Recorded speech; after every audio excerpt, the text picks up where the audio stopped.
Hello everyone and welcome to this Skillshare session on using digital platforms and technology for hosting online events, part 2. I'm Ruth from Libraries Development LGMA, and my colleagues Maeve and Anne-Marie are here off camera for the moment anyway, and we're delighted that you could join us this afternoon. We have a really good lineup for you today, 5 presentations. There's lots of variety in there, so we hope you enjoy it, and thank you very much to all of our speakers in advance. And just before I hand over to the speakers, I want to let you know that there is a Q&A feature on Teams Live. So, please do post any questions you have in there for any of the speakers. And we'll have a dedicated kind of Q&A session after all the presentations. So we'll publish any questions that come through towards the end. But please do feel free to share your own tips, ideas, or post general questions or comments to the group through the Q&A as well, and we'll just publish those straight away. Last thing, we will be recording this session as well, so we'll post out the link, or we'll post the link up on the library's extranet, and we'll circulate it afterwards as well. So please do share with any of your colleagues who mightn't have been able to make it today and might be interested in the session as well. So I think that's enough to me. We'll move on to the presentations. First up today, we have Barry O'Carroll from Fingal Libraries, who is going to talk to us about online events and pre-recordings. So Barry, I shall hand over to you. Good afternoon, everybody. Just make sure you can hear me there, Ruth. Yeah, got you. All good, excellent. So first of all, can I wish everyone a happy International Women's Day? I think I'm the only male speaker today. So we start with that. So hello from Fingal Libraries. My name is Barry O'Carroll, and I am based at Blanchardstown Library, or at least I normally am based at Blanchardstown Library. And my work is split between general library work, organising a lot of events, and also the Europe Direct Information Centre that's based at Blanchardstown Library, and that's a centre that provides information about the European Union for the Dublin and surrounding areas. So since March 2020, I've organised several events, and that's what I want to talk about today.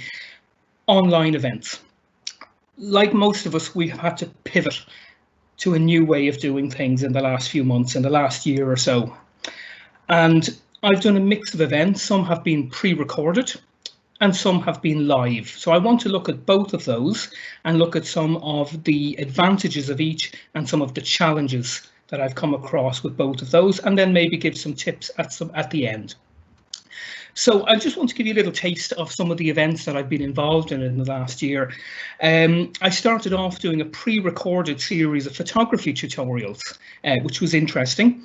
And we did interviews with experts on mindfulness and resilience, which I think was really important at the moment. We did a really nice series for Europe Day called Ask Europe, where I interviewed 9 different people from 9 different European Union countries and asked them all about life in their country, culture, and how the EU had affected them.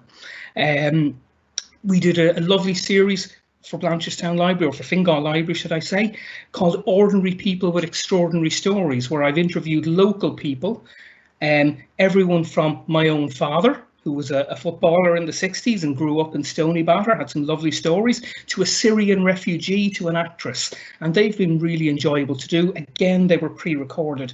We've also done storytelling sessions and craft demonstrations.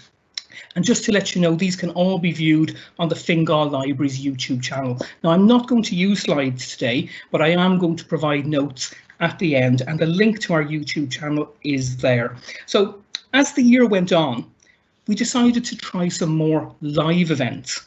And the first of these was a 6-part online photography class with 30 people. And this was followed by an online exhibition of photographs from the participants. We then did our annual Europe Direct Christmas concert. Now, this is one of my favourite events of the year, and I wasn't going to let something like a global pandemic stop us having our concert, and I didn't. And we had an absolutely wonderful concert with about 120 attendees. You'll notice that a lot of the events that I listed are in an interview format or even a podcast style format, and there's quite a good reason for this. I found this format to be more dynamic and engaging. than simply me just speaking to the camera or somebody else just speaking to the camera. That said, that format can work quite well for tutorials, and we've had a lot of external facilitators who've made fantastic videos on arts and crafts. But where possible, I like to have that human back and forth. At the very beginning of this pandemic, I suggested setting up a YouTube channel for Fingal libraries, which we did. And this really makes it easier for us to share our events online, and it also means that people can watch them at their own leisure when it suits them. It also creates an archive of everything we've done, and I hope that when we eventually get going back to doing live events, we'll keep that going. We can record some of our live events, and people who couldn't make it for whatever reason will be able to watch either live or watch back the event. So that's been something quite positive that's come from this. Sometimes we use Facebook videos as well, which are excellent. They tend to get really good engagement in the first day or so, and then they tend to drop off. So that's one of the disadvantages with Facebook. Excellent engagement for those first 24 hours, and then they kind of get lost in the feed. That said, they're very shareable. Twitter and Instagram can be good for videos, but the time is limited, so you're going to use that for short videos. I use a program called Filmora Screen to record all interviews. The advantage of this is it can be used with all meeting applications, and I know different libraries around the country use different systems. This can be used with any of them. It's basically a screen capture software. So I want to move on now to talk a little bit about the advantages and challenges that I found with doing pre-recorded events and live events. So we'll start with pre-recorded. There's some real advantages to that. You've more control if you make mistakes, and you will. Human nature. So you can reshoot and edit your videos afterwards. Using reasonably simple software, like I've mentioned, Filmora Go or KineMaster, these are two I found very good. You can create very professional looking videos with title slides, voiceovers, background music and the like, and they're really quite easy to use. These can then easily be scheduled on YouTube and Facebook. And as I said, the content's available to watch at the user's convenience. People can even watch them months or weeks later. There's another nice option that I found for pre-recorded events, and that's the Premiere feature. This is on Facebook and on YouTube, where although it's pre-recorded, you can make it look as if it's going out live. And what's lovely about this is people can watch and comment in real time. So even though it's pre-recorded, you get that live feeling and live interaction. We did this, for example, with the Europe Direct Soapbox competition when we announced the winners. So the video went out live. People couldn't skip ahead to see who'd won. They had to watch it as it was happening. So that was a really nice use of that feature. There are, of course, plenty of challenges with pre-recorded events. It can be a very strange experience to speak to a camera alone. And when I first did this, I felt like I was going mad. I was in my 6-year-old's bedroom, strewn with Lego, speaking into this camera. So that can be a bit strange, but you get used to it. Interviewing people, even if it's pre-recorded, can be very nerve-wracking if you're not used to it. This is something I'd never done before, but as I did more and more, I got better and better at it. Another challenge is there can be quite a lot of work to be done in post-production in terms of the editing. Now, it is quite simple, but it is quite time consuming as well. Voiceovers, editing out mistakes. I even recently had to edit out some bad language that somebody used in an interview. So, you know, these things happen. Adding music, adding branding is very important as well. So that all takes a little bit of work. Another challenge with the pre-recorded ones is it can be a little bit difficult to make them engaging without a live audience. We all know when we're doing an event, you kind of feed off the audience, and without that, it can be quite difficult. That's again why I've gone with the interview format for quite a lot of the events, because it at least provides some kind of human back and forth. And there's even some opportunities for humour. Things go wrong, as they inevitably will, and I'll mention that in a few moments. For example, I'm sure we've all had this during a meeting. The postman calls. Your children walk into the frame looking for a drink, or, you know, something's going wrong. And you know what? That's okay. It happens. People expect it in the times we're living in at the moment. And to be honest with you, I think it makes the event a little bit more relatable and natural.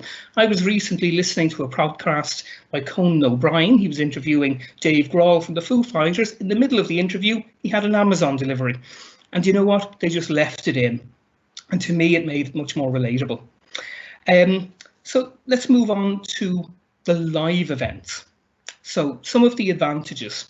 I think the biggest one, which I've alluded to already, is that you can actually interact with your audience and they can interact with each other.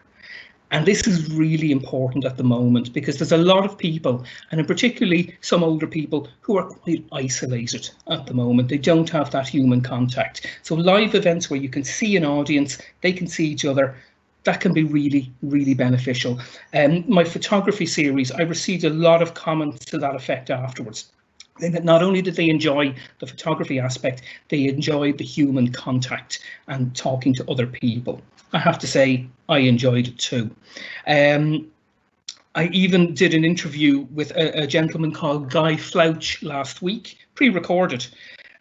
Fascinating interview about studying options in Europe for young people. And at the end of it, he said to me, do you know what, this has done my mental health really some good. So, I mean, that bit of contact is great. One advantage of both pre-recorded and live is that there's no geographic limits. Attendees can be in isolated places, even other parts of the country. In my photography class, I had one Fingal resident who was a Spanish citizen who was stuck in Spain, couldn't come back to Ireland, and he was able to join the class all the way from Malaga, which was absolutely fantastic. There's also less limits in terms of the number of attendees for online events. So there are some of the advantages. Now, challenges of live events, and there are some, without a doubt. Even the mention of the words live online event can send shivers down the spine, and I'm feeling it right now even. This is the first time I think I've spoken to this many people. Working with any technology can be risky. Things can go wrong with the technology. Wi-Fi issues can happen. I mentioned already the Christmas concert. I was terrified. I had over 100 people signed up. I thought, what if the Wi-Fi goes down? What if the singer can't connect? What if, am I going to have to sing these carols myself? And I don't want to inflict that on anybody. Thankfully, it all went well. It can also be very nerve-wracking to do a live event when you're the presenter. You know, that's something it's not for everybody. And, you know, again, my first few times were difficult. I got better at it as I went along. Live events can lead to privacy issues as well, especially when it comes to children. Now, we heard a fantastic presentation in the last session from Kildare, I think it was, about Crowdcast. And there's other similar softwares, and that could be a way of possibly resolving that because you can't see the participants and they can't see each other. Another thing which I mentioned is interruptions in a live event are always possible. Right now, I'm looking out, the postman could come at any moment. And you know what? That's okay. The doorbell could ring, child could walk over. It's fine. People expect it. Don't worry about it too much. Make them part of the event. Be careful. This is the last, or one of the last things I'll say. Be careful of filters. We've all seen this before. I think recently we had a lawyer dressed as a cat. On a video, I saw another one of an Italian priest saying mass with all his filters active. So, you know, you don't want that to happen. So be careful. Check who's been on the computer before you. One other challenge I found is it can be quite difficult to manage a large audience, as I'm sure Ruth and Maeve and Anne-Marie will know today. But it's very difficult while you're also delivering a class, for example. Often people leave their microphones on and you can hear Mary watching the 6-1 news and you can hear Sharon the violon in the background. You can hear Pat having a conversation with his wife. I attended one event where we could hear one participant loudly eating his dinner. So there are ways to resolve this. You can mute everybody at once. That said, it is a challenge to keep an eye on all this while you're trying to deliver some kind of event or course or class. And one final challenge I found is people tend to be very familiar with Zoom. Now, our preferred method is Microsoft Teams, what we're using now. people tend to be less familiar with that, and it means we might spend quite a bit of time talking people through how to install it and how to use it. Again, I mentioned Crowdcast, and that's, you know, a possible solution. So the last thing I want to mention is just a few tips that some that I've learned in courses, some that I've just come across myself as I've been doing this, for when you're recording live or pre-recorded events. Your background, make sure it's uncluttered. That's a big one. Zoom, or should I say Teams, has a great option there where you can blur your background. Avoid backgrounds with any writing on them. Your natural reaction as a viewer is to try and read the writing. Avoid backgrounds with doors in them. That's an incredible one. Again, when we view something and we see a door, we're always expecting somebody to come in and interrupt. Your lighting, try to keep the light even on your face. I'm actually using a ring light, which you can buy for about €50, but you don't need that.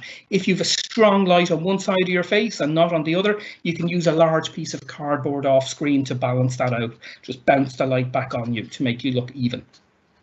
Make sure to put on the record meeting feature. I've heard of numerous people who've done wonderful events recording and nothing was actually recorded, so be careful of that. Make sure to put your speaker view on so that the person you're talking to is large on the screen. That's the person we want to see. Just for using large video files as well, you can use services such as WeSendIt or Dropbox to send them to colleagues for editing. When you are actually giving your presentations, a lot of people are quite nervous when they first go on camera. Keep it simple. Give a brief introduction to yourself, say who you are, where you work, 2 or 3 sentences, no more than that, and give a short biography of the person who you're speaking to, and then introduce them. If there's any minor interruptions, that's okay. Just keep going. They can be edited out later or left in. If there's any sudden background noises, the bin lorry goes past, just refer to it briefly. Oh, that's the bin lorry. It just stops the viewer from wondering what the interruption is. Do up a list of questions and talking points. I always find to have about 2 or 3 extra questions, just in case you find you go under time. And it's often helpful to ask the interviewee if they have any questions you'd like you to ask them. Don't be afraid to ask an unplanned follow-up question. You don't have to stick rigidly to a script. If they say something interesting and you want to follow up, absolutely do. And let the interviewee do the work. Your job is to get them talking about the topic. Let them do the talking. And the last thing I'll say is, and this is the one that's the hardest, try to smile. I recorded once a bunch of videos and I looked back at myself and I looked so serious because I was concentrating so hard. So I now have a post-it on my laptop that reminds me to smile while I'm doing these videos. So I hope my experiences are of some use to you of what I've shared and the tips. I will make the notes available for anyone who wants them, and please check out our YouTube channel, Fingal Libraries, to see examples of our work. So thank you very much.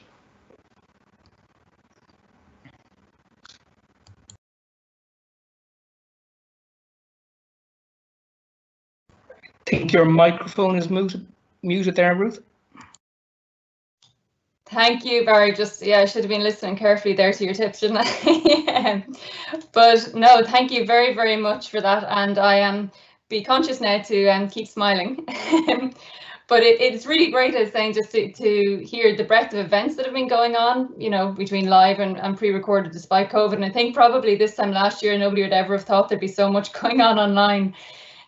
So thank you very much. And, you know, even just to hear, you know, the reach that you can get as well, even as far as Malaga, which is great. And all the pros and cons there of doing the live versus pre-recorded, and sure there's lots there for everyone to take away. And I can see some questions coming in, and I'm sure there'll be more. So if anybody does have more questions for Barry, please do pop them into the Q&A there, and we'll come back to them at the end.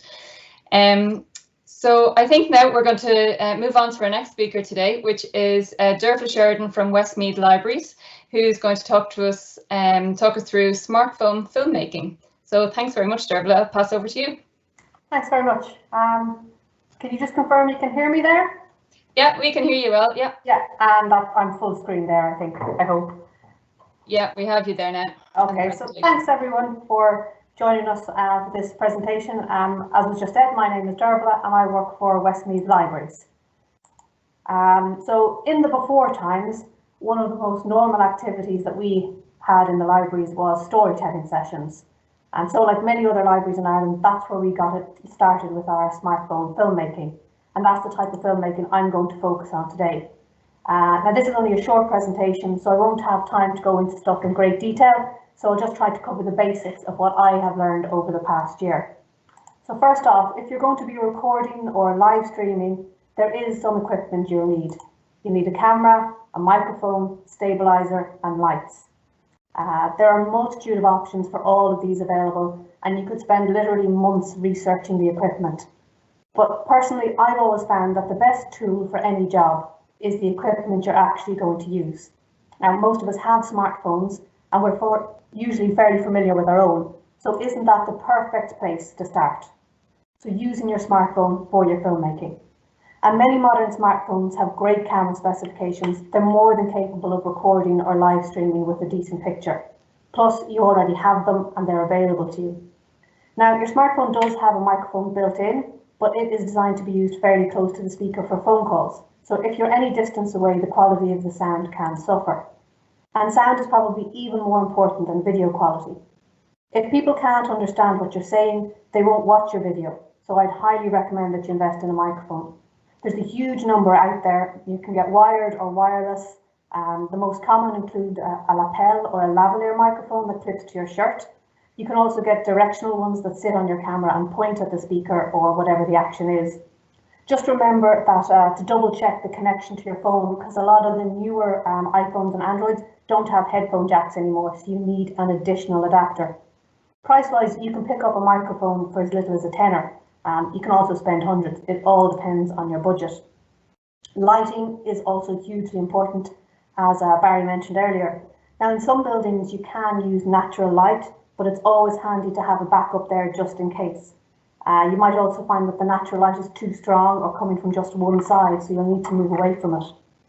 The most important thing is to take the time to look at your shot and see how it appears. Can you see the person clearly? Is there a glare or silhouette? And how can you change that? You also need to keep your camera stable and steady. You don't want it to be shaky and blurry. So you can pop your phone on a book or a surface, but that can lead to slips. So ideally you want to use a tripod or a grip so that you can set up your phone with the camera pointing in the right spot, and you'll know it's going to stay there and not move. Here in Westmeath, we purchased a few dream grips for the different libraries, and this is a rig that your phone sits into. It came with a directional microphone and with lights, as well as a few lens covers, and you can get additional equipment to work with it. It can be handheld, it can fit into a tripod or stand on a desk, so it was perfect for our general usage. Now, when you're starting out, it's important to take things as simple as possible to make sure that you're happy with what you're doing. You can always try for more complicated things after that. So story times are fairly straightforward to set up. The person reading the story can set up the recording by themselves if needs be. A useful tip is to put your phone on Do Not Disturb or airplane mode when recording. You don't want your film interrupted by a notification or a phone call or anything like that. So for story time, we tend to have two main options depending on what people are most comfortable with. Some people don't mind being on camera, so for them we usually record them sitting, holding the book and reading the story. So here's a Christmas story time still. But other people don't want to appear on camera, but they're happy to be heard telling the story. And in these cases, we usually just film the book and recorded a voiceover. You can also combine the two options and cut between them, and this is where the editing comes in. So editing is basically the process of taking out the bits you don't want from your video. So if there's a pause at the beginning, or if you're recording by yourself and at the end you have to get up to press the camera, to come up to the camera to press stop, you don't want that on your end product.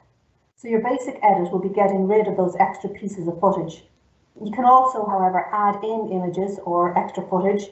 You can put in a logo or title card, and you can cut different footage together or replace the sound completely. So for all of this editing, you'll need some software. Filmora was mentioned earlier. There is a wide variety out there. So Filmora, Adobe Premiere and HitFilm are all different examples there. I'm going to use InShot for my examples because you can install it as an app on your smartphone or tablet and do all the editing there. Some of this software is free and some has a trial or might put a watermark over it until you pay for it. Others have add-on options that you need to pay extra for. So InShot, as I say, is the one I'm going to talk about today. It's a free app and there's Apple and Android versions available. Now for the full version you will need to pay for it. It's approximately €30. So I'm going to go through some of the features there, but the basic principles will apply to most other software options. As I said, I have the paid for version, but you can try it out with the free version. Or check out your phone, it could have an inbuilt app. Some of them have fairly decent editing software included.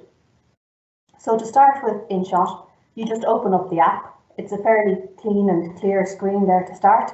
You can see in the middle of the screen there, there's under Create New, there's 3 options: video, photo, or collage. So if you click on video, it brings up New, and it also brings up your most recent drafts. So clicking on New brings you into this screen. So this is all the videos and all the media basically saved on your phone. So I normally find it useful to have a folder set up with just the work ones there. I don't know if you can see it's called Video Work there. So all my video stuff is there. Material by default is broken down into 3 categories: video, photo, and all. So obviously if you're using both still and video footage, you select all. It's a good idea when you're putting your film together to select it in the order you're going to use it. So if you have 2 videos, you tap on your opening video first and then your second. Likewise, if you want an image to appear on screen, you tap that first and then the video. You can rearrange it later, but it's easier to do it first. So the next thing to think about once you've selected your footage is the canvas. So the canvas is basically InShot's aspect ratio option. I'm not going to get too technical, but aspect ratio means how wide a video is in relation to how high. So if you think about how your film might look different if you shoot it in landscape versus in portrait. So 16:9 is the fairly standard PC TV ratio, and most devices will display it correctly. Different social media channels have different ratios. InShot there, you can see down the bottom, provides Instagram and TikTok and a few other ratios by default. So once you've selected your canvas, just take a quick look at your video and see, does it fill it, or do you need to make any adjustments? You can scroll it in and out and make it bigger and smaller, but just remember you don't want to crop anything out, so take a look through it. And again, once you're happy with how your video looks, you just tap on the tick mark. The double tick over on the other side is if you have more than one clip of footage, so it applies it across the board. So then you might want to cut your footage, and in order to use this, you use the pre-cut tool. And this gives you 3 options: trim, cut, and split. Trim takes away footage from the beginning or the end of the footage. You simply move the box to where you want your video to start or stop. Cut is used if you have something in the middle that you want to get rid of. Maybe you were interrupted and want to cut a few seconds out. Split will make 2 videos of your original one. So this is useful if you want to insert an extra piece of footage or a picture in the middle. Wherever you tap is where the split will occur. Again, once you're happy with your trim, cut, or split, you just tap on the tick to accept and you'll be back into the main screen. So if you have a picture or a poster to introduce your video, this is a good thing to insert in the beginning, and it's also nice to have a thanks for watching at the end. Just remember not to have them displayed for too long, especially the welcome screen. You want people to be interested from the start. Both of these images here, by the way, were made with Canva. Now, unfortunately, I don't have time to go through all that InShot can do, but I'd just like to mention the sticker tool. So this is a great way of adding an image over the top of your video, so a logo, for example. If this is something you'd like to do, you need to have your logo ready in advance. You'll need your logo file in PNG, ideally, format with a transparent background. If you don't know what this is, ask whoever provides you with your logo. They should be able to help. So make sure you have your logo on your phone and then use the sticker tool, which is the smiley face. Now, InShot also comes with a number of inbuilt stickers and GIFs that you can use. I personally haven't, but they might be of benefit in some videos. But to add your own, you click on the picture icon, which is this white square that looks like it has triangular mountains, and then the plus button. You then browse to your logo, tap on it, and I've already done this, so you can see our Westmeath Libraries logo appears there in my sticker section. So once you've tapped on that, InShot will place that image over the top of your existing footage. So obviously you need to resize and move it to your correct location. So you just pull in from the bottom right corner and you should see your image getting smaller. The top right hand corner lets you add transition effects. So if you wanted your logo to move or to flash. Personally, I don't use any of these for logo because I find it a bit distracting, but for other video options, it might be something worth playing with. So once you have your logo resized, you just tap on it and pull it around the screen to wherever you'd like. It's usually going to be the top or the bottom corner, and then you tip the tick button.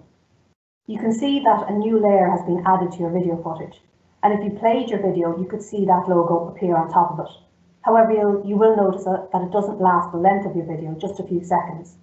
So the simplest way to extend this is to tap on the sort of angle brackets at the end, and that brings up either video end or clip end. So you can extend your logo to that length, and then obviously you do the same in the other direction with video beginning or clip beginning. And when you play your video now, you'll see your logo on top of the frame at all times, and you can always adjust it slightly. Again, once you're happy, you're hitting that tick button to save all the changes. So that's pretty much all from InShot I want to go through in this bit. But if you're using the software or any other video editing software, one of the handiest tips that I've found is to try and think in layers. So everything that you're going to add is an extra layer, whether that's sound or footage or images. And these layers can be resized and moved around and put in different places, but they all go over the original footage. So you have to make sure that you're happy with that first. The other piece of advice I'd offer is to play around with your equipment and the software, figure out how to do the basics and keep it as simple as possible, at least to start with. You will be surprised at how long a simple edit can take, so you don't want to overcomplicate the process. Think about the aim of your video. If it's a story session, then the story is the focus, so you don't need extra bells and whistles or fancy graphics. And once you're happy using your equipment and your software, you can always get more elaborate later on. Now, one last thing to think about is, how do you get it off the phone? Are you going to upload it straight to Facebook or YouTube or wherever? And in many ways, that is the simplest option once you have access to those accounts. But obviously, different authorities are going to have different procedures. And if your video making team is separate from the social media team, you'll need to come up with different internal processes to handle that. Maybe your video team can upload a draft somewhere, and then your social media team do the crafting of the post and the scheduling. So that's it. To wind up, I'll just repeat a few things. So you need to think about your equipment, which is the physical tools, the footage, so what are you going to film, editing, the cutting out bits, adding in extras, and the sharing, because that's what you made the video for in the first place. So that's it. Thanks very much. If you want to contact me with any questions, that's my email address. Some of the images I got there were from Pixabay and Canva, and there's some great websites out there that can offer you advice. That's it, thanks. Thank you, Dearbhla, very, very much. There's lots of really, really great, clear and really practical tips in there. And yeah, I haven't heard of the Dream Grip video rig before, but that sounds like a really useful and simple way to make your videos look a little bit more professional without too much tech know-how as well. But yeah, and look, it was really, really nice to see how InShot works, like step by step, and you know, especially before people might be thinking of purchasing the full version. So it was good to get the talk through there on how to edit the video, and I'm sure everyone found that really, really useful. And yeah, for anybody who wants to go back and look at that again, there might be a few. Yeah, like I said, we're going to have the recording of this session up on the library's extranet in another day or two, so you can go back and look at it again there. So thank you very much, Dearbhla, for that. That was great. Next up, I'm going to move on to the next speaker, which is Ciara McCarry from Meath Libraries, who is going to talk to us about learning and adapting in the online library world. So thank you, Ciara. Thanks a million, Ruth. So I'm Ciara. I am from Meath Libraries. Can you see me there? Okay, assume you can. Yeah. You see me? Okay, perfect. Yeah, so just want to say hi to everyone in Meath Libraries as well, because I know they're listening in on me today. But yeah, so I've been with Meath Libraries for 4 years, and I am on the social media and the e-services team. So I'm going to go through my slides now. Hopefully you can see them. Okay.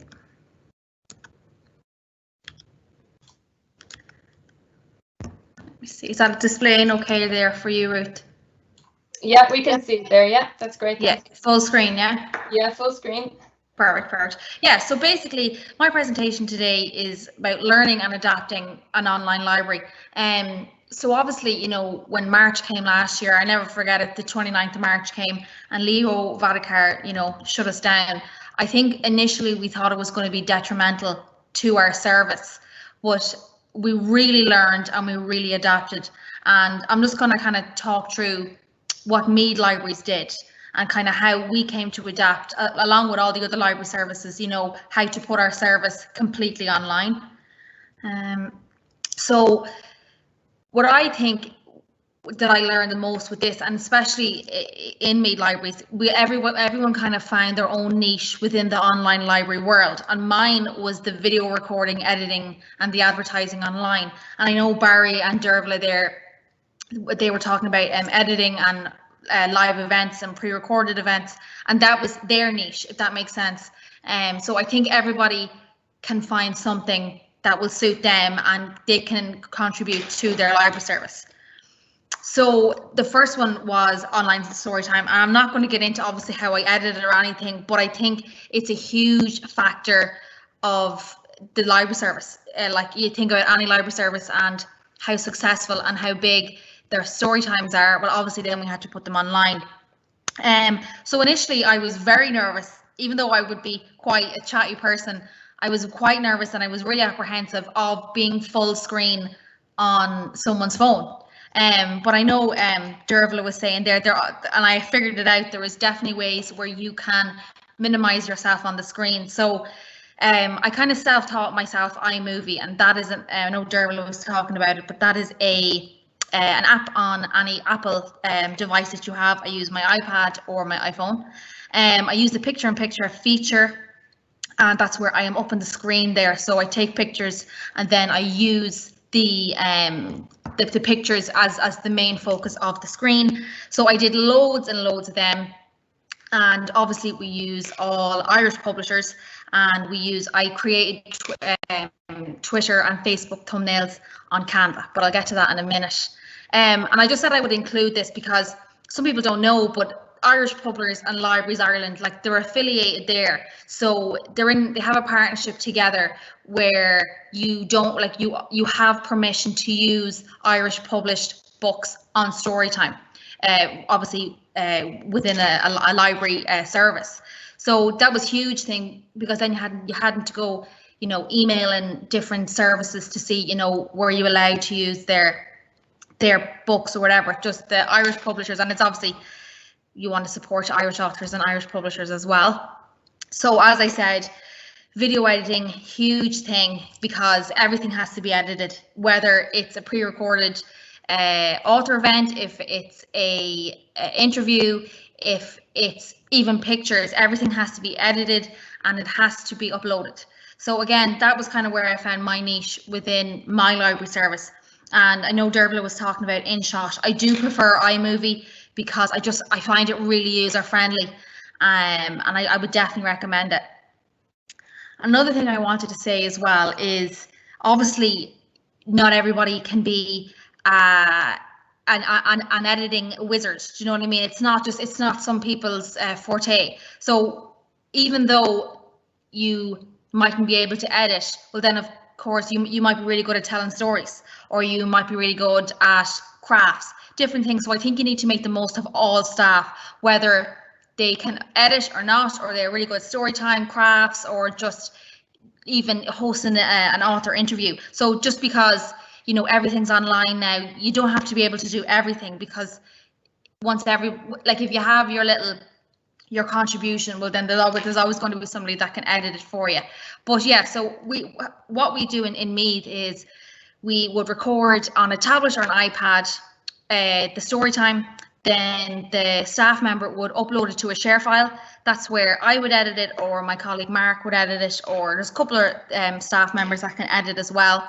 And we would edit it there, we would re-upload it back onto the share file, and then the social media team would upload it then onto Hootsuite for social media and Twitter, Facebook, and then they would schedule it. So that works really well, and it's kind of foolproof. Once it's on the share file, it's just that's a platform that can accept large videos mainly. So that's why we would use it. But even for external author visits or whatever, we would use it for that.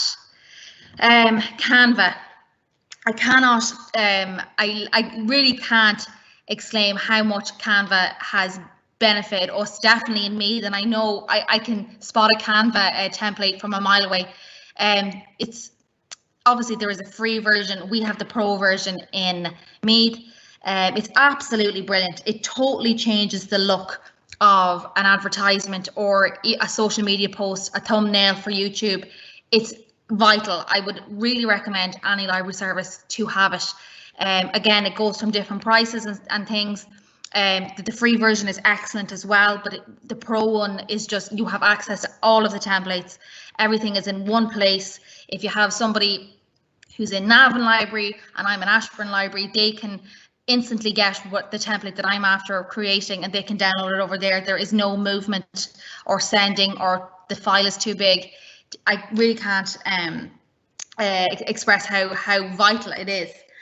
We did create a Meath County Council template on it, so that everything is in unison and everything is universal. So if we're advertising a story time or an altar visit or interview, whatever, it's all on the same template. So when people see the blue and the yellow, they know it's Meath Libraries.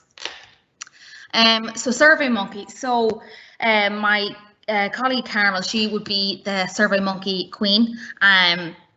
So she would be the creator of this, but I'm just mentioning it because it works really well, and it's all advertised on social media and our website, and it's very user friendly.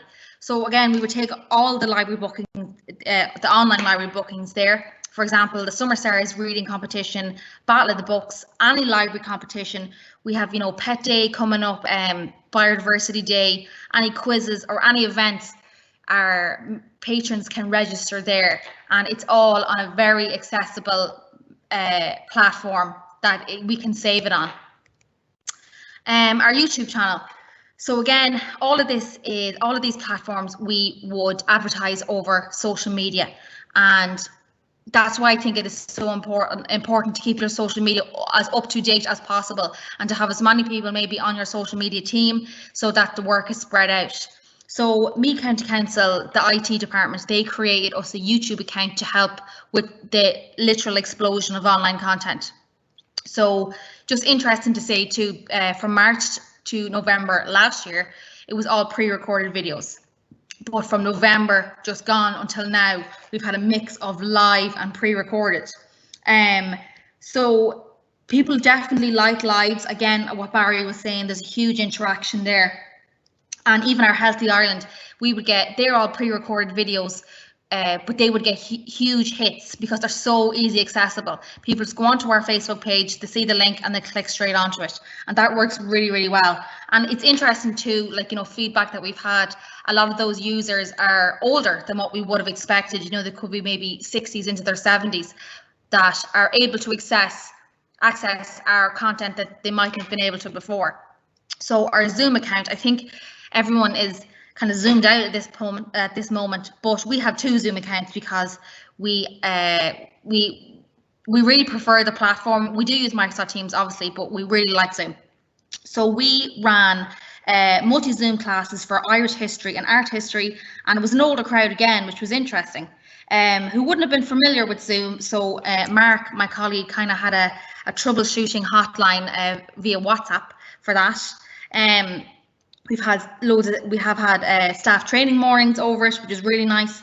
I'm trying to set up a young adult book club that will be all over Zoom as well.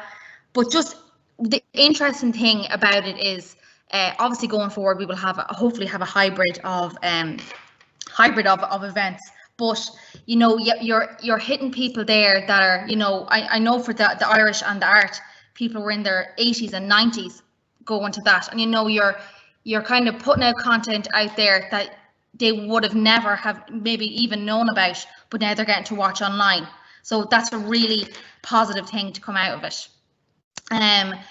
So one thing to note there is with my young adult book club, so I'm full at capacity there. I'm just waiting for the child protection GDPR document. So I know that's coming, and I know last week Karen from Monaghan, she was talking about Crowdcast. So that is an option for us too, just with children that are under 18 and online events. But in regards to social media and this young adult book club, we put out a call out on our social media channels. the library social media channels, and we didn't get a huge feedback. So initially I was a little bit disappointed, but then we decided to advertise it on our main Meath County Council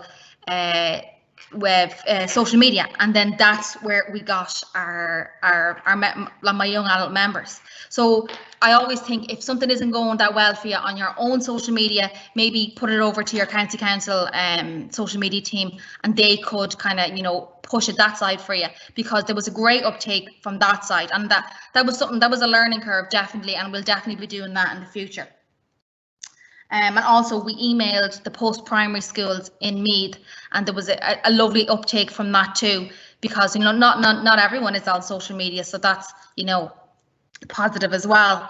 So just to finish up there, I'm the public relations officer for the LAI Youth Library Group, and this year was my first year with them, but really the positive power of social media, and with this group in particular, not only with Meath Libraries, but I live tweeted all of our events, and obviously they were all online this year, really successful, and they worked.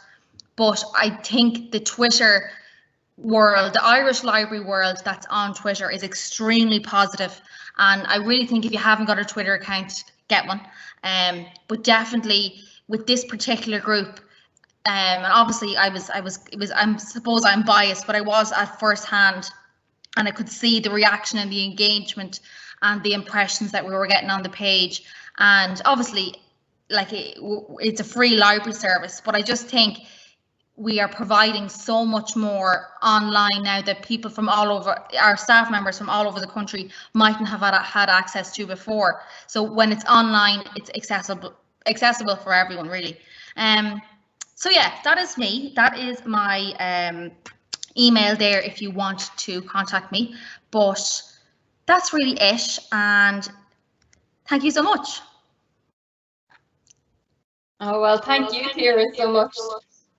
That's certainly, you're right, there's been so much adopting to online in the last year, and libraries, I think, have been embracing it so fully as well, and it's just great to see. And I think it can be very exciting to see all the positives that libraries can take away from it, having to move online, especially as you're mentioning, you know, reaching the older people and maybe others that it might have been harder to reach before now. And I know you mentioned Canva there as well. I've used that a bit before, and it really is a brilliant tool. So I could also recommend to anybody who hasn't heard of it before to go and have a look and see if you might find it useful. But thank you very much for that, Ciara. That's really, really good. Thank you. Next we have another Ciara Farrell from Fingal Libraries, who is going to talk us through her experience of getting the Fingal Libraries book club up and running online. So over to you, Ciara. Thank you very much. My name is Ciara Farrell. I'm with Fingal Libraries. I'd just like to say the presentation so far has been brilliant. And if anybody has seen me lurking about Twitter, Ciara was right. And there's some fantastic Irish Twitter accounts that you can follow. So you might have seen me there more recently looking for information and inspiration for the book club. But I'm going to start, we had a very traditional book club in Blanchardstown Library. We actually ran 3 of them in the library. And we're going to show how slowly but surely we went online and we embraced the digital platform. And it's something that's here to stay as well. So I want to mention that there's a happy ending. We're really happy to stay online and to stay digital. So I'll give you a little bit of background to where I started. When I was in Malahide Library, my first introduction to book clubs was on Ireland AM. We actually had the board, gosh, I don't know if you remember, Book Awards, and the book club were invited in and somebody was too shy to go on. So I was told to go in and talk about Skippy Dies. I don't know if anybody's read Skippy Dies, but it's a huge long book. Would not recommend it for a book club, to be honest. And that was my introduction. But in that library, there were murder mystery book clubs, and I loved the themes and the idea of them. You don't just have to have, you know, you can have a classics book club. So that was quite progressive now, thinking back on it. Then I moved to Howth Library, and as skip on here because I want to show you the next slide has a great picture of all of the books we read. And like Barry had said, it's fantastic just to think you can keep an archive, because before the libraries closed last March, I can remember seeing the book club books lined up. So I remember Toast by Nigel Slater was there. Then we had Alan Hollinghurst was another one, The Sparhole to Bear. And those books had sat there for months while we were closed. And it was on my mind the whole time, you know. So there are these moments in time where you remember them and it's so clear. But if I can go back to the picture with all the books, Maeve, are you in control of that? But I had 42 books from my book club in Howth, and we had some guest speakers. And I knew when I inherited the book clubs in Blanchardstown Library that I did want to you know, as well as reading some fantastic books, it'd be lovely to have guest speakers and authors coming in. So for instance, we had, you can probably see it there, they're kind of small, but we had, where's it gone? Beautiful Noise by Helen Seymour. That was one of the books, and when she came in, and they're really memorable moments, and I just think it adds something really nice to a book club. But if I go back now, that was our Howth library, so just the record of the books that I had read there. So I inherited, I say, the book clubs in Blanchardstown Library when one of my colleagues, Brian, went off to Kildare Libraries. But they really ran themselves, and you'd have very little contact with the book club members. So there was 3 of them, and as I said, they would pick titles from the Fingal Library's book club collection. So we have a fantastic collection in headquarters where book clubs can go and take books. So like that Toast that I had mentioned earlier as part of it, and it's a really good, you know, really good collection. So they wouldn't have used Borrow Box or anything much, you know, at that stage they weren't using the e-services. So lockdown ended then in June, and we came back. So I made contact with the book clubs, delighted to say, hi, we're back, how are you all getting on?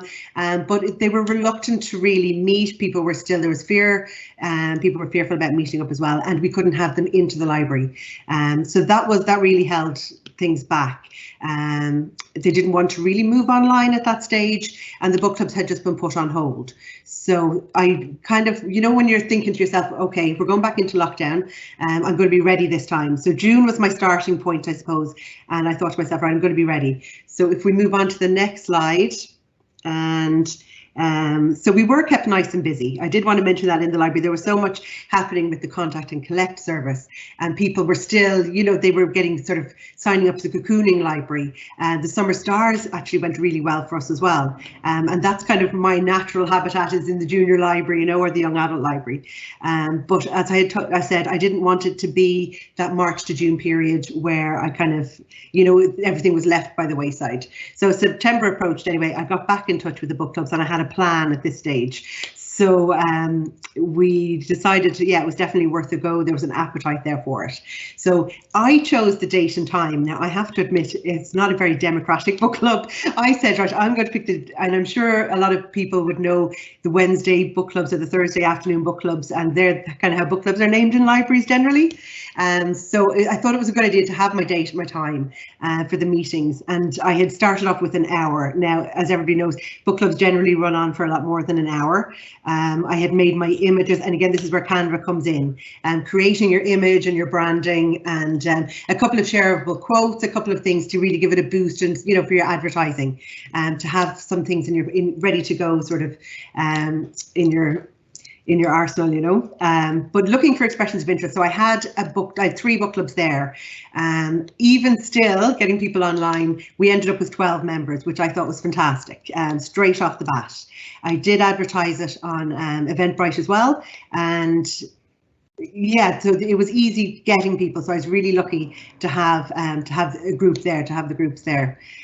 So we had planned, I had got the books in advance because again, people were used to having the book in their hand and coming into the library to collect a hard copy. So this is how we started off anyway, and we were pretty much ready to go. So as I said there, John Green has said, just move to the internet, it's great here. We get to live inside where the weather's always awesome. And this is the really positive kind of, you know, aspect of it. People didn't have to leave their houses. So we kind of looked at the positive to going online, you know. And so if I can move on to my next slide. And now, so again, I talked about the different themes when I was in Malahide Library, and I love the idea of a murder book club, but murder isn't for everybody, you know. So it was one of those things that we just said, right, we're going to go with the traditional, and I had the reliables. So The Nightingale by Kirsten Hanna. I haven't met somebody who hasn't loved the book.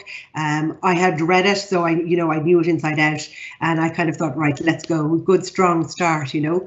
And so we got together, and I had my discussion questions, and I thought, yeah, I remember how to do this. Yeah, this is something I'm comfortable with, and so I was delighted with that, you know. And people also had other book clubs on the go, and it was nice to like work book clubs. So it was nice to know what people are reading. I'm always really nosy, and kind of what are you reading in this club, or what are you reading at the moment?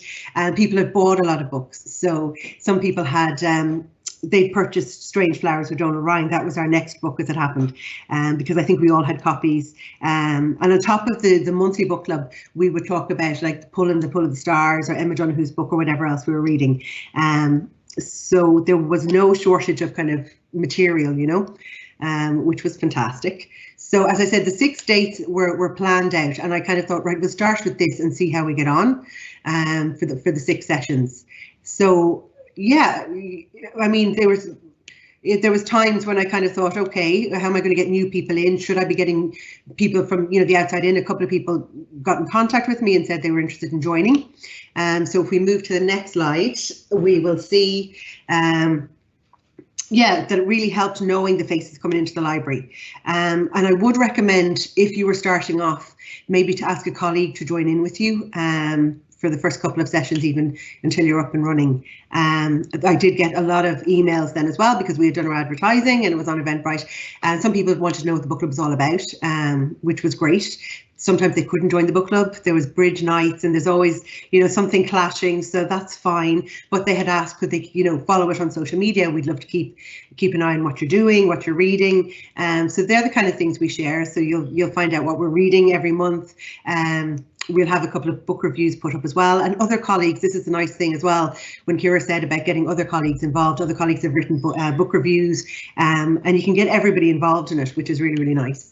So the main ways we promote it are through our library blogs on fingal.ie, our Facebook page. Goodreads, again, I find it a great thing just for rating a book, and I think it's nice for book club members to rate a book and to be able to put up their own reviews during the month, you know, as they're reading. And then we use Instagram a lot, and Pinterest is one that I still go back to. I still love to have a Pinterest page, and it is nice to go back and look over some of the work that you've done. And some of the notes and things you've taken. But anyway, Twitter then is my new one. So I'm only quite new to Twitter, and just getting a handle on it now.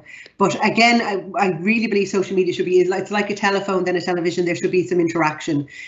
So I like that aspect of it. And usually we do get a lot of, our book club members will reply and post, and they'll get involved in our social media sites. So that's the nice thing. They're like a ready-made group of kind of, you know, groupies, I suppose. So there's the great advantages to having them there and getting involved in things. And that'll lead on to some of the events we have, because as it happens, we're reading the One Dublin One book in April. So it's Ronan Hessian's book, and Fingal have a webinar. So that'll be our chance to attend some of the events and to have some involvement there. So we had one that we'd read as well, Dearbhla Griefas, A Ghost in the Throat. We had really enjoyed that. It was like my book of the year, I think our book club pick of the year, you know. So we have Dearbhla Griefa coming to Fingal Libraries in April. So they're great things that can really boost a club and really sort of, you know, join the, you know, bond everybody together. And it's like nearly going out, you know, when you say there's an event on, it's like we have, you know, some place to go, which is lovely outside the normal book club. So that is working well. I'm going to go on to the next one, and the next slide, Maeve. That's brilliant, thank you. So the book club meetings are really lively, and I do send a lot of emails during the month, again, about events that are coming up. I know Waterford Library probably saw me down at Liz Nugent talk that they had for Ireland's Reads, and Ireland Reads was a fantastic kind of like a celebration of books and book clubs and everything to do with publishers and writers. So we really got involved in that and really enjoyed that. And down in Waterford. Yeah, I went to see Liz Nugent speaking because we'll have Liz Nugent talking in our book club then on St. Patrick's Day. So we were lucky to get her, and I think again the club, we were all writing out our questions, we're all comparing our notes, and it's that's pretty exciting. So I'm delighted now that we have an events team, that the events team were able to pull that off for us. So yeah, there's a lot of emailing back and forth as well, just to say, oh, thanks, I'm really enjoying this sometimes, or you know, just how are you getting on? And I think that social aspect is really nice. So aside from just having like your family to talk to or your work colleagues, it is nice to have an outside group, and I think people really appreciate the service, and we're getting on fine. Also, I should mention, we are becoming more comfortable with using BorrowBox, and sometimes I feel like we're having a kind of an e-services session when we're going through some of the, like one lady was reading a book on her phone because she didn't know you could read BorrowBox on your phone and your iPad and have more than one device logged in and things like that. So yeah, no, that's been really, really good. So we're all kind of like using BorrowBox now and getting the most out of the service, which is great. So I did go to some popular book clubs. I did go to like Our Shared Shelf. I know Emma Roberts did that one, and Reese's Book Club. I love that one. So there's a couple of things just to get yourself prepared or getting yourself started. And they're hugely popular book clubs with, you know, sort of thousands, hundreds of thousands of members. And the Wednesday evening book clubbing is the new Friday night bar clubbing. And I just think this has been a perfect time for people who are interested in reading and books. We had Ireland Reads, it was fantastic. It's given people a real boost, and I think now is a great time to sort of set up a book club if anybody was thinking about it. I was thinking about doing it, so it's very worthwhile. I'm getting an awful lot from it myself, and I hope the members are as well. We're now at the stage where we're going to have a waiting list. I think I'm going to close it off. I'm not going to continue advertising it on Eventbrite because the group know each other now, and it's nice having a new member coming in. But we're kind of more established now, so we're going to stay with that. Maybe look at a second book club as an option. But that's, yeah, no, I'm kind of happy just to keep it going like that. And again, when we reopen, the plan is that we will continue online and that we will continue using Microsoft Teams for that. So I'm going to finish up now, and I'm just going to show you some of the books at the end. Oh, I can click that. There we are. So I think it's given you a bit of an overview of what the Fingal Libraries Online Book Club has been doing and the progress that we've made. And as I said, there's so many things we're looking forward to. The one book, one Dublin, one book. And we have our tickets for Ronan Hessian and Dearne Griefa with Fingal Libraries. And thank you very much. Please feel free to contact me by email at ciara.farrell@fingal.ie for any questions you might have. Thank you, Ciara, very, very much. That sounds like certainly all the hard work that was in that is definitely paying off anyway. And it's really nice to see how successful it's been to move online and that everyone is really enjoying it. You know, and interesting that despite, you know, there's so much talk around at the minute about online fatigue, that they seem to be very happy to keep that format going. So yeah, great to have a happy ending to that. That's lovely.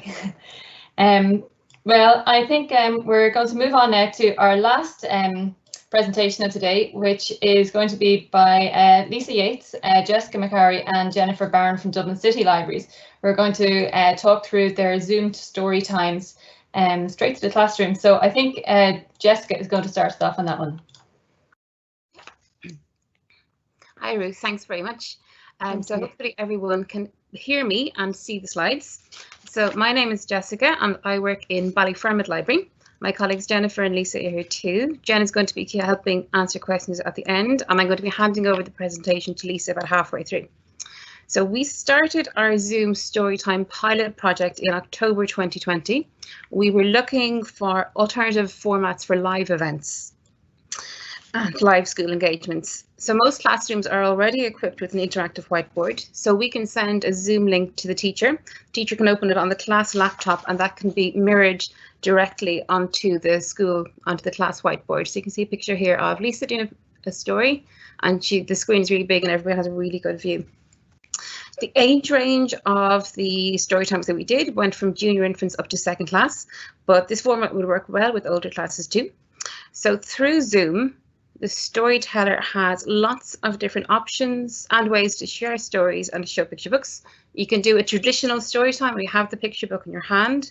you're holding it and showing it directly to the class, the same way as you would have done in the library or in the school before. If you do this, you have the advantage of using the camera on Zoom, where you can bring the book up close to the camera and everyone can see the pictures in detail. You can also use the share screen function on Zoom. You can use that to explore some of the library e-resources, like the ebooks and read-alongs that are available on BorrowBox and Tumblebook. And then if you're feeling very adventurous, you can forget about the books and the screen shares, and you can just do a story yourself, do it freestyle. You could retell a fairy tale or a fable using a puppet or a prop. Of course, it's more than just a story time. It is a valuable outreach opportunity, and it's a chance to connect with your local community as well.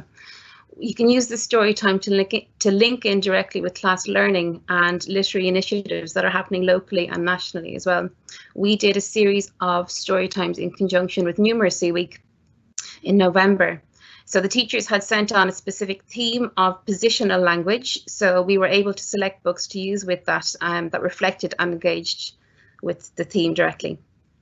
So, and also the direct connection and contact with individual teachers offers a chance to get teachers signed up for a block loan if they don't already have one, and you can tell them more about the library services and the e-resources. We have class novel sets as well that a lot of teachers didn't know about, and they can be used with older classes.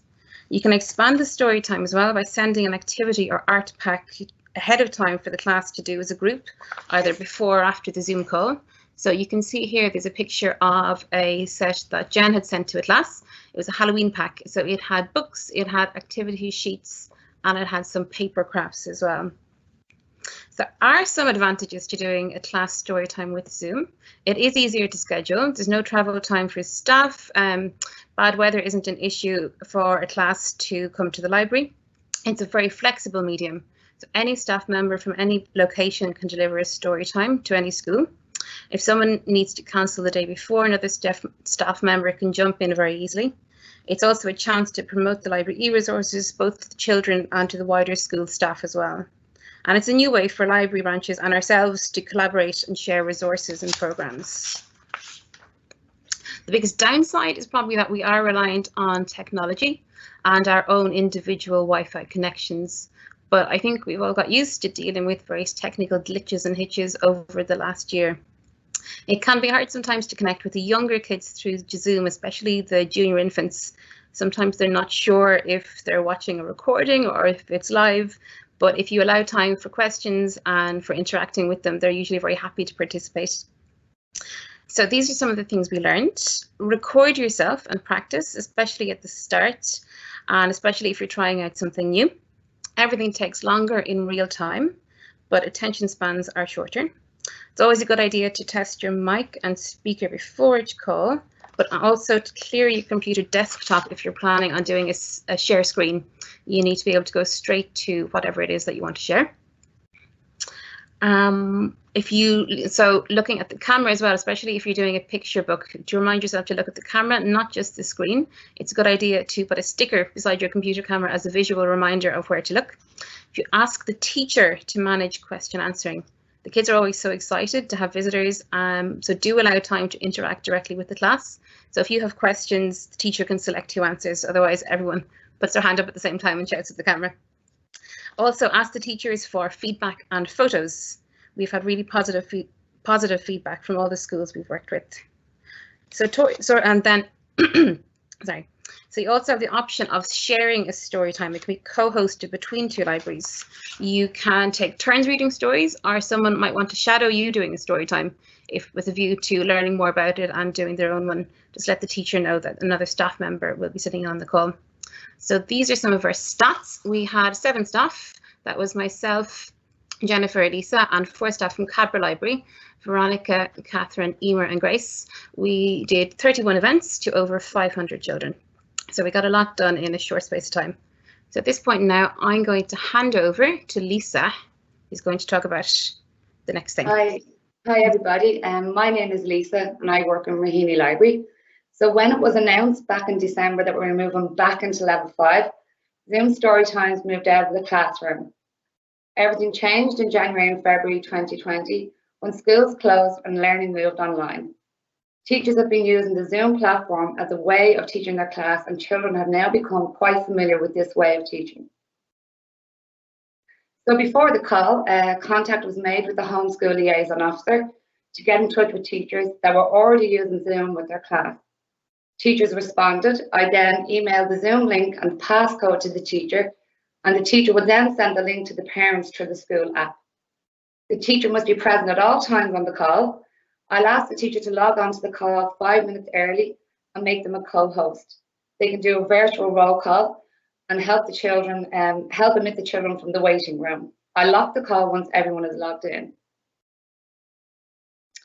So during the call, once the children are ready to do the storytelling session, I'll show them the book and I'll ask them some questions on what they think the book will be about. I'll use the spotlight pin in Zoom so that children can only see the storyteller and see the book that is being read without getting distracted. After muting the class for the duration of the story, I'll ask the children to give a thumbs up if they can still see me and hear the story. Zoom calls can get quite noisy. Children are just excited to see their teacher, to see you, and see all their friends.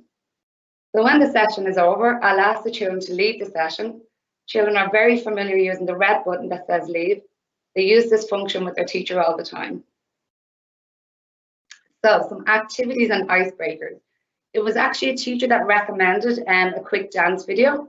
It's called Go Noodle. They use it in schools all the time. It can be shared to a shared screen to break up the session. This activity worked really well with giraffes that can't dance. And we did a sensory play with Play-Doh. I suggested to the teacher would this be something she would be interested in. And the parents were asked would they like to get involved because they'd obviously have to help the children. So the group made Play-Doh together after the story and made the characters from the story out of the Play-Doh. As you can see in the photo, this little girl made some lovely characters from the Play-Doh from the story that was after being read. So Zoom story times during level 5 has been a great success. There's been 3 staff members involved.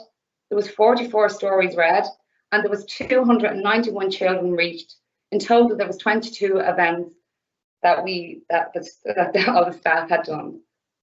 So teachers and parents' feedback was very positive, and it gave parents an insight into what happens when their child does come to the library for a storytelling session and how the session is run. Teachers said that their class was very engaged and the sound of the video worked very well. They loved the whole experience and having you visit us by Zoom, the 3 stories, the discussion and the activity sheet. Parents and teachers also stated that they'd be happy to participate in any Dublin City Libraries events in the future. So I'm going to talk about our junior book club. Raheny Library's junior book club went online in February. Parents were first contacted by email and were asked if the children would like to take part in an online Zoom session. Parents and guardians must return an email giving consent for the child to participate. 2 staff members are always present. My colleague Peter O'Reilly has been involved with the junior book club, and I do ask one parent to sit in on the session. I'll always make sure that the children's Dublin City Library membership is up to date and the pins are working before the first session. I ask parents to ensure that the children's screen name is their first name and the initial of their surname. It's just so staff can recognise who's in the Zoom waiting room.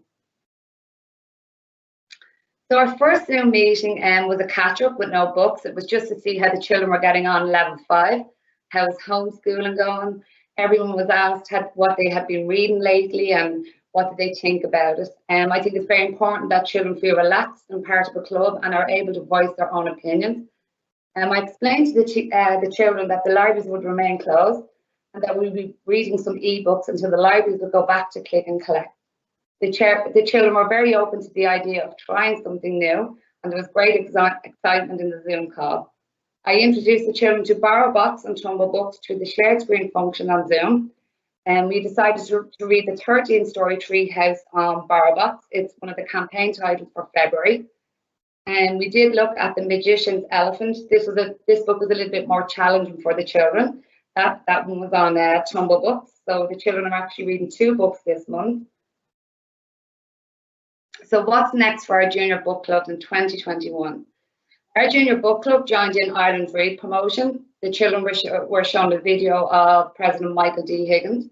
We have 9 members, and the 9 members took the pledge, the squeeze and a read, and they did some promotional videos for our Facebook page.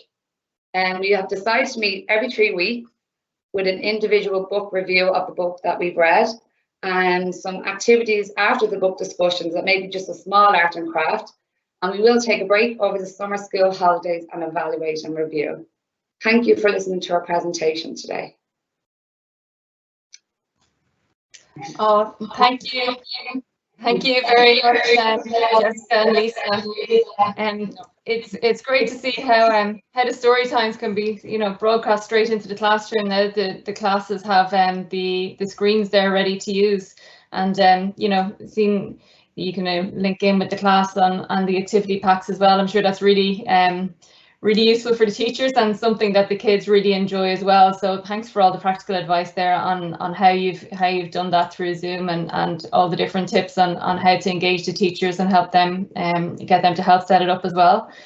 And I love the idea of the icebreaker Go Noodle Dance.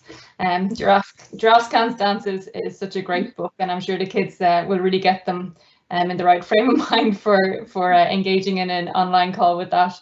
So thanks very much. Thanks very much for that. I think that is all of our 5 presentations today. So yeah, thanks to each and every one of our speakers today. There's been lots of great information and ideas in there, and it's great to see how well so much can be translated to online despite everything.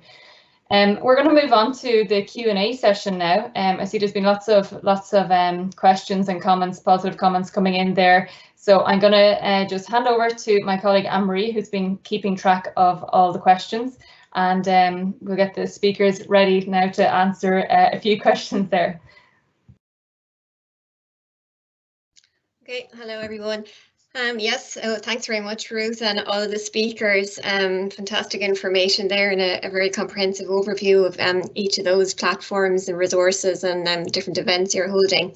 So we've a good few questions that have come in, and just to get straight to it, a couple of questions in relation to the type of equipment and software for live streaming events.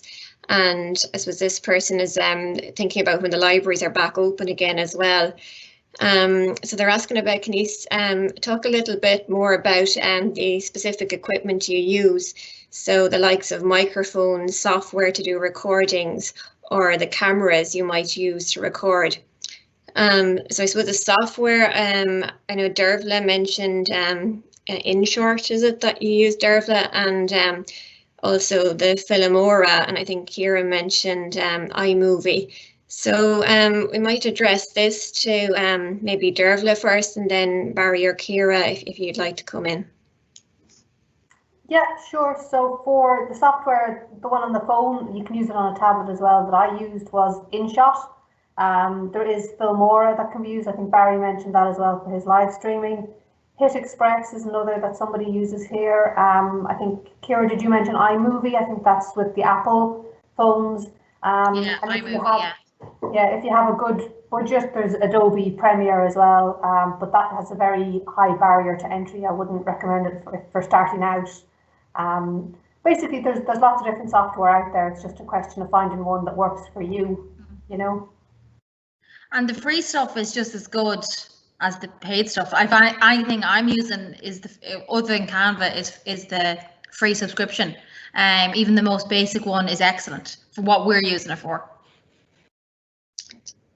Okay, and would anyone comment on the type of microphones, or is it just what's built in? No, I just use what's built in anyway. I don't use any external microphone. Okay. Yeah, can I just say that as well? I mean, it can be worth investing. I mean, that's an external webcam that has a microphone built into it, and you'll generally get a much better picture and sound out of something like that, and they could be 30-40 euros. Also, another thing that I'm going to just show you here, I mentioned lighting for videos. So if you can see that, that is a ring light, again about 50 euros, very handy. It's on a small tripod, and just for keeping the lighting nice and even. I think Dearbhla mentioned Filmora, and there is Filmora for video editing, and I can see there was another question somebody asked about capturing the screen capturing software, and Filmora have another one called Filmora Screen, and that's screen spelled SCRN, and that's the software I would use to actually capture what's going on. Now, a lot of the likes of Teams and Zoom have methods of recording meetings anyway. I like this because it allows me to choose a very specific part of the screen to record. So that's another one you can use. Great, thanks Barry, and for covering the one on the screen capture as well. It's good to know that. So we have a question here on how you handle people not turning up for online live events. I suppose most people at some stage have had events where you've only had a third or even less turn up. So I suppose, yeah, how you'd handle that. We've already had one reply from in the comment section there on addressing that. So they mentioned overselling the events on Eventbrite to compensate for people not showing up. So that's one option. Maybe Barry, again, would you have any thoughts or novel ideas on how to deal with that? This is something that happens with every event, whether it's a live in-person event in the library or online. I tend to factor in about 20% not turning up, but with my live events anyway. That's what I've tended to find, and as was mentioned, sometimes oversell it a little bit to take that into account. So it is sending good email reminders the day before is always a good thing to do. With Eventbrite, I think they do that automatically. With other types of events, you might have to do it manually. So I find the night before an event, give a reminder, but there's always going to be about 20% who aren't going to show up. All right, thanks, Barry. Does anybody else have anything to add to that? Or is it all covered? Okay, we'll move on. All right, a quick one there for Dearbhla, I see. Can you use InShot on PC and laptop? This person mentions that they find editing anything on the phone quite tricky. So, Dearbhla, what do you think of that, using InShot on PC? I could understand that because your phone screen can be quite small. You can use InShot, but it's a bit technical if you want to put it onto a PC, so I wouldn't really recommend it. You can use it on a tablet for a bigger screen, but no, you'd be better off trying one of the other softwares like Filmora or Hit Express on a PC or laptop. Okay. Thanks, Dearbhla. We've actually had a reply there to that one too that's just popped up from Amy in Cavan Library. She recommends an app called Splice, which is similar to InShot. It's free to use with no watermark on videos.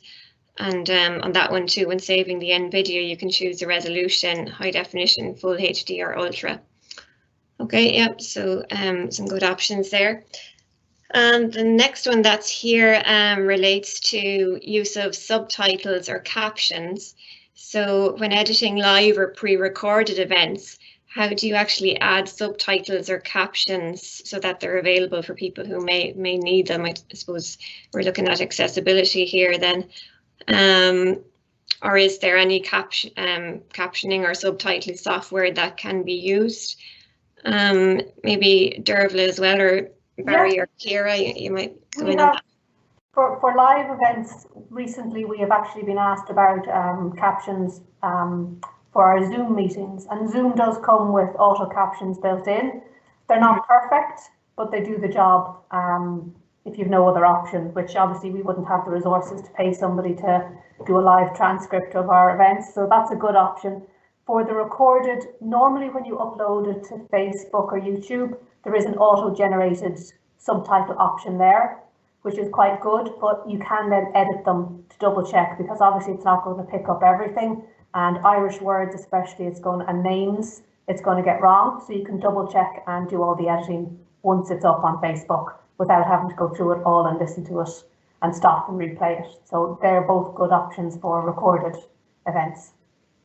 Okay, perfect. And anybody else have any other options for that? No? Okay, we'll move on. The next question is from Antanas. They're asking about a question. They have a question about the formats. Where they would be able to import video files to Adobe Photoshop. So wondering which formats would work best with Photoshop. So maybe Ciara and Meath, might you respond to that one? I don't know the answer to that one. I don't use Photoshop. I would love to, but no. I don't know the answers to that one. I'm trying to think, as in, does he mean what way to upload it so that it would be compatible with Photoshop? I think so. I suppose it's the format, the actual format that would work best with Photoshop. Yeah, no, I'm sorry, I haven't an answer for that. Anything I do, I upload straight to iMovie on the device, the Apple device that I use. But no, I'm not too sure with Photoshop. Okay. Anne-Marie, yeah. Photoshop would be for still images, so you're not really going to be uploading a video to it. Adobe Premiere is the Adobe option for video editing, and it can normally read a wide variety of formats, but Photoshop would be for still images. Okay, so Adobe Premiere. Okay, perfect. Thanks, Dearbhla, for clarifying that. Okay, another one here. It looks like it mainly relates to Ciara and Fingal. Two questions actually. Someone looking to clarify on how the book club members get the actual book. I presume it's ebooks at the moment. And just to add on to that, Ciara, as well, how do you encourage children to participate in Summer Stars digitally? Were many using BorrowBox? Is the question there. Great. Yeah, no, I had actually, if you had seen my desk before we went into the last lockdown, it was full of books, and I had people come and collect them. So even at the very start, when we were reading The Nightingale, I'd left The Nightingale out in bags for people to come and collect. And it was like an advertisement as well, because people could come in, and I've seen things in library windows, and you know, but it was like a lovely little advertisement for the click and collect. They saw The Nightingale in the background, it piqued their interest. And I had physical books. As I said, I'd ordered 10 copies of the 6 titles, so 60 books in, ready for collection before, you know, that we knew this lockdown was coming, that they'd have the books there. We had a couple of members joining, and we were able to be a bit creative. I know we did a book called Wintering, which we loved, and Catherine May has a podcast series. So somebody who couldn't physically get the book, I was trying to involve them that way, looking at different podcasts, sending reviews and that. But you know, it wasn't always possible to get a physical copy to everybody in time. If somebody had, you know, contacted me the week before and wanted to come along, or got their ticket on Eventbrite, that wasn't always possible. But just to include people, and this kind of the last 6 months was really sort of building up a nice collection like that, a nice little archive, and working from there. Now we have, this will be the first time we're reading a book on BorrowBox. In fact, it'll be the One Dublin One book, the Leonard Hungry Paul. So we're all reading that, and there's plenty of copies available. And moving forward, it's something that we're going to use. So it was just introducing it slowly, but I had physical books.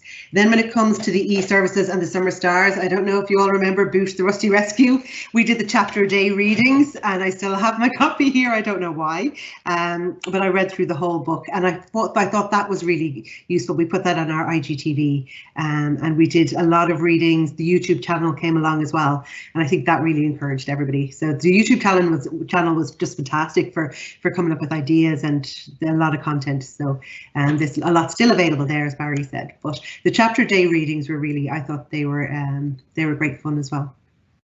I hope that answers it. It does. Thanks very much, Ciara. And was the book club set up for patrons of all branches to participate in, or was it just for one particular branch? It started off just in Blanchardstown, literally because I had been looking at those copies of uncollected books that the book clubs never got to read, you know. But because I have worked in other libraries as well, I suppose host library in different places, we have members from all over Fingal now. And we have a man in the book club as well, which is something that doesn't happen very often. So it's yeah, a good demographic, a good mix of people, and one man. So yeah, it's going well. Okay, thanks, Ciara, for that. So we might take one final one here. I'm just conscious of the time. So this question is from Michelle, and I think it's directed to Jessica and Lisa in Dublin City. Michelle is looking for clarification there on whether you can see the children you are reading to. and also a question on whether the children are asking questions through the chat or by speaking directly to you. So Jessica or Lisa, if you'd like to take that. Yeah, I can take that. Thanks, Anne-Marie. So we did it through, so with Zoom, I would always have myself either spotlit or pinned. So even if the children make noise, they're not going to disturb the what picture is shown on the screen. So it really depends on the class. It depends on the age of the class and how used they are to story time and to class visitors. If the class is, if there's a lot of excitement in the class, I might mute them for the story and then unmute for questions. And like I said, I'd let the teacher handle the answering. So I'll always narrate what I'm going to do. So if we're doing, I'll tell them if I'm going to mute them, and then at the end I'll say I'm going to unmute. I'm going to be here. I'm going to be able to hear everybody. I'll say something like, I'm going to ask a question and ask everybody to put up their hand, and the teacher is going to ask who's going to choose who's going to answer. So we didn't use the chat function at all, unless the teacher had a question she wanted to ask me directly, because it's only with the classroom story time, you've only got the two, just yourself and on the classroom link, so it's quite easy to manage. And yes, I think it worked quite well. It's nice as well if the class isn't too disruptive during the story. It's nice to be able to hear them react. If you have a particular scary bit or a funny bit, you can be able to hear them react to your story. It's a nice interaction to have, and you can just pause and wait for it to settle down before you start again. So sometimes you don't need to mute at all, and it works very well. Mm-hmm. Okay, thanks very much, Jessica, for that. Wait, a very quick fire one there, back to you, Jessica, again. What is the spotlight pin on Zoom? A very nice question there. I mostly used the, not the spotlight, the other one. Lisa was the expert on spotlight, so I might let Lisa answer about the spotlight. Mm-hmm. The spotlight is just it just makes you on the desktop, like as if you're watching a presentation, but you're just at everyone could just see you, they can't see anybody else. So it's just that the children won't get distracted, and that they can see the book up close. So it's just in the little 3 dots. If you just click on that, you'll see spotlight pin. It's also good if a child comes along and shows you a teddy bear, or you can spotlight the child for the class to see the child, and it works really well. It's just so they can see you and people don't get distracted, within the Zoom call. Can be a lot of distraction in a Zoom call, so it's nice that they can just see you, and the book that's being read. So that's important. Great, thanks, Lisa. Good to know about that feature. Okay, I think we need to stop there. But if anybody has any other questions, and there were a number of others in the comments there, our emails will be at the bottom of the link that I think Maeve will be putting up after this session. So if you want to send us any questions directly, we'll send them onto the speaker to get back to you on it. So thanks very much, everyone, and I'll hand you back to Ruth now. Thanks, Anne-Marie, and thank you to all of the speakers and to everybody watching as well for hanging on as well. I know we're a bit over time, but I do think the discussion has been really useful. So thank you for hanging on to answer those questions, and we appreciate your patience for staying on for that. So just to finish up, look, another big thank you to all of our speakers today for sharing your experience. It's been really, really great to hear about all of these brilliant services that the library still have up and running despite it all at the moment, and we do appreciate you taking your time out to share what you've learned, and also to everybody watching for coming along and sharing your comments and asking questions. And it's been really, really helpful and really informative. So I've really enjoyed today anyway, and I hope everybody else did as well. I'm sure you will, because there's been plenty to take away from today. And if you do want to recap on any of the presentations, because I know there's been lots of really, really useful practical tips in there, and we will have the recordings up in the library's extranet, and we'll circulate that in the next day or two. There was a part 1 on using digital platforms and technologies for hosting online events back in February. So do have a look up on Library's Extranet for that recording in case you missed it. And there will also be a part 3 coming up on this topic in a couple of weeks, and we'll share the details on that one fairly soon, and hopefully you can join in for that as well. Everyone is welcome to come along to these events, so please do share the links with any colleagues who you think might be interested. And lastly, as Anne-Marie said, please feel free to follow up with us with any questions for the speakers today, or any suggestions you have for further Skillshare sessions. And thanks lastly again to Barry, Ciara, Dearbhla, Lisa, Jessica, Jennifer and Ciara, and hopefully see you soon. Bye.